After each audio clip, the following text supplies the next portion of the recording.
Hello, I'd like to share with you another improvisational device I use, and this is called the Gemini Device.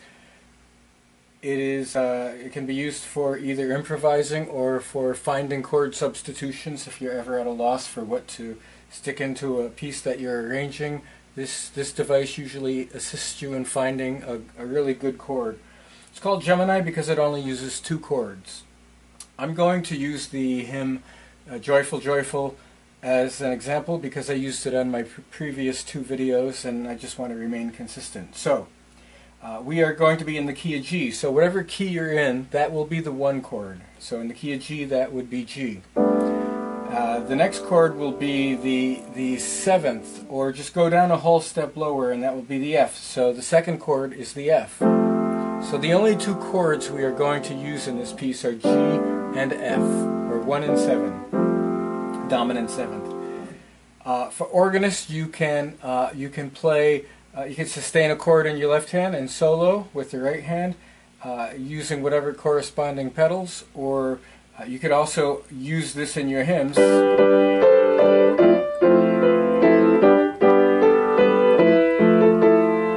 And for pianists, you can do the same thing. If you're going to be using this as a solo device for offertory or communion or prelude, it can be very effective. And one of the things one of the composers I steal from is Chopin.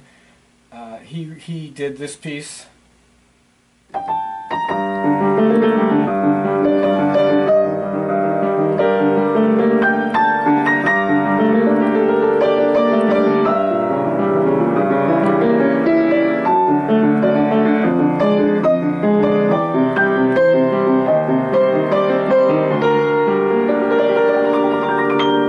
So, you know, whatever notes fall out of your hand are what you should use. Don't be an imitation of somebody else, but be an original you. You don't have to follow Chopin's full arpeggio, but you can break it up and find some of your own notes to use. Things like that, and just experiment and explore.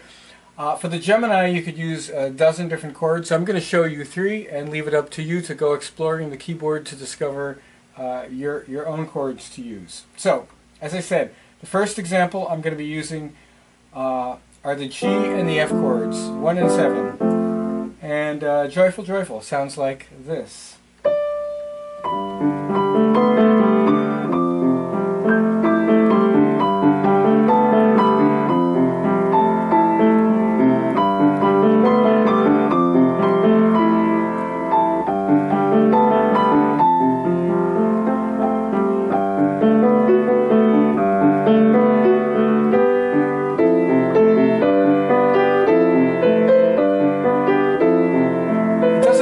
Work, so you have to fudge a little bit.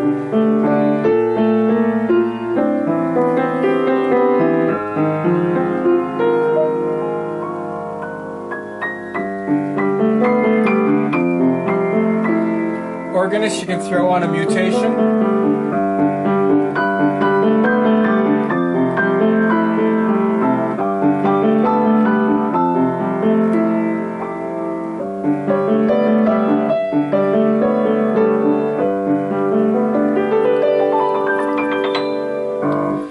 Okay, the second chord that you can use is the 4th. So in the key of G, that would be a G chord and a C chord.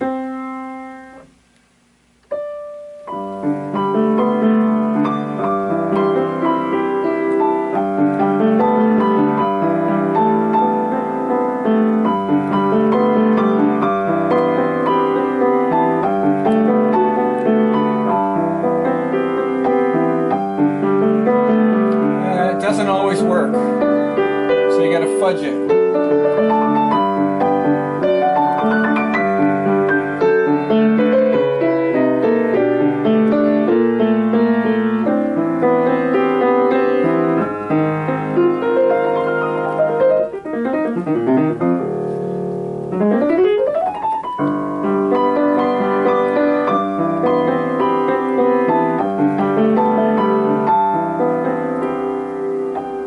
Okay, and the third chord I'm going to show you is a diminished chord.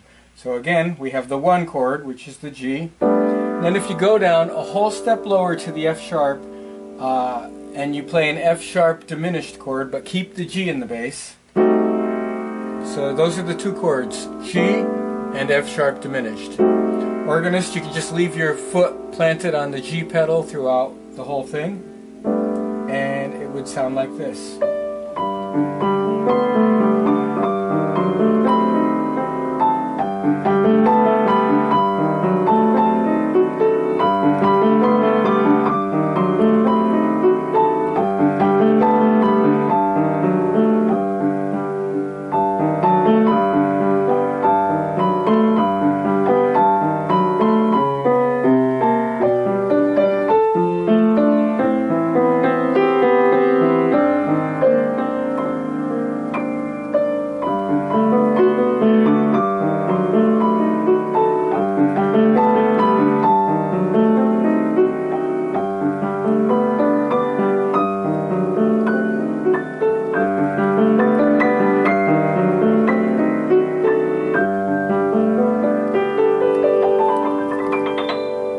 Okay, so that's pretty much the Gemini chord, using 3 examples I gave you. The 1 and the 7, 1 and the 4, 1 and the half step diminished.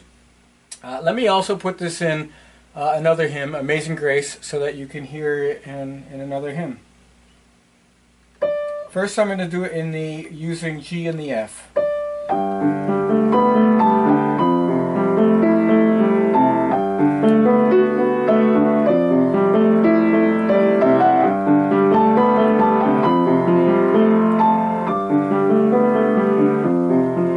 Here it is with the G and the C.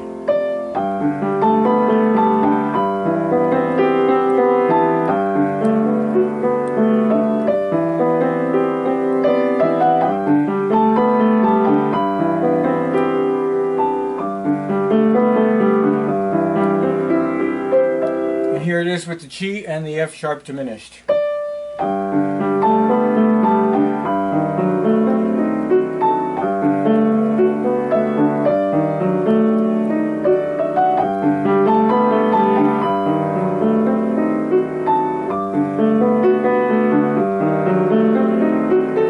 Now you can also mix and match these if you're feeling creative. You can go from G to F, G to C, G to F sharp diminished. And actually, if you practice and explore other chordal options for substituting 2 chords, you may discover some other things that you might want to add. Let me play the Amazing Grace completely, and I'll look for other options to throw in. Here's the F. Here's the C.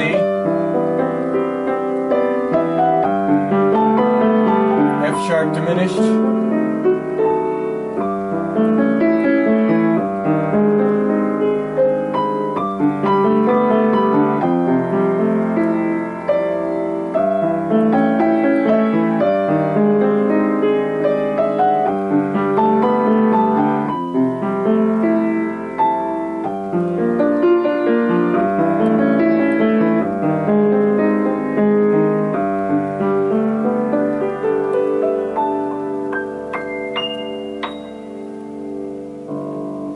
So I hope you can get a lot out of this device using just two chords, and good luck, and thanks for watching.